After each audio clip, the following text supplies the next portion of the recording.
এবং বিগত সরকারের আমলে এই স্বৈরাচারের আমলে আমরা কোনো দাবি নিয়ে রাজপথে আমরা শান্তিভাবে কোনো ধরনের সভা সমাবেশ আমরা আমাদের দাবিগুলো পর্যন্ত তুলে ধরতে পারি নাই। পুলিশে হামলা নির্যাতন মামলা দিয়ে গ্রেফতার দিয়ে আমাদেরকে দমন পীড়ন করা হয়েছে।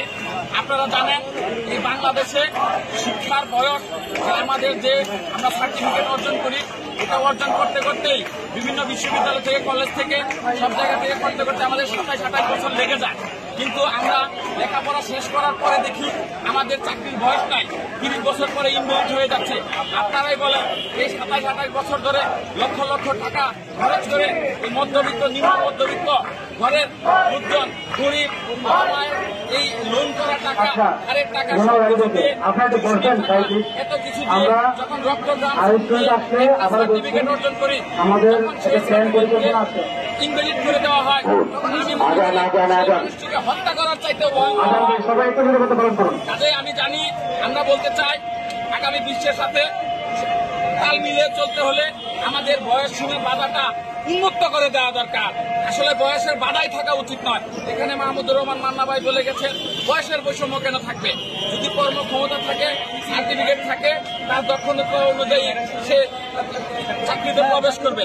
এবং আন্তর্জাতিক মানদণ্ড অনুযায়ী যদি আপনারা দেখেন সৌদি আরবে আমরা যাই সেখানে 55 বছর পর্যন্ত আছে, মালয়েশিয়ায় আমরা যাই 55 বছর পর্যন্ত আবেদন করা যায়, এবং কানাডা যুক্তরাষ্ট্র সহ উন্নত বিশ্বেরগুলো আপনি মরার আগ পর্যন্ত আগের দিন পর্যন্ত আপনি চাকরিতে প্রবেশ করতে পারবেন। তাহলে তারা যদি উন্নত হইতে পারে, তারা যদি বয়সের বাধাটাকে উন্নত করে দিতে পারে, তাহলে আমরা কেন পারছি না? আমাদের বাধাটা কোথায়? আমি ডক্টর মোহাম্মদ ইউনূস সাহেব, উনি আন্তর্জাতিক একজন লোক, উনি সারা বিশ্বের সংস্কার করেন। আমরাও চাই যে আমাদের এই বেকার যুবক অসহায় যুবক যুবতীদের ক্রন্দন উনি শুনবেন। বিগত 16 বছর আমরা পাই নাই, দীর্ঘ 12 বছর ধরে আন্দোলন চলমান। কাজে আমরা চাচ্ছি আজকেই এই মুহূর্তে শাহবাগে আমাদের এই বয়সসীমা বৃদ্ধির আন্তর্জাতিক মানদণ্ড অনুযায়ী যেটা আছে, ঠিক আছে, যেমন শ্রীলঙ্কায় আছে 45, পশ্চিম ভারতে বিভিন্ন জায়গায় 40-45 এরকম আছে, বিভিন্ন অঙ্গরাজ্য ভেদে। এবং এই যে বহির্বিশ্বের যে দেশগুলা সবই 40-50-45-এর উপরে। তাহলে আমাদের বাংলাদেশে হতে বাধা কোথায়? আমরা তো 30-এ ইনভ্যালিড হয়ে যাচ্ছি এবং এটা মরে যাওয়ার মতো সমতুল্য। এই অবিচার, এই বৈষম্য, এই বয়স বৈষম্য আমরা আর চাই না। আমরা চাই আন্তর্জাতিক মানদণ্ড অনুযায়ী একটা বয়স বৃদ্ধি করা হোক অথবা উন্মুক্ত করে দেওয়া হোক। আমরা বয়সের বাধা চাই না।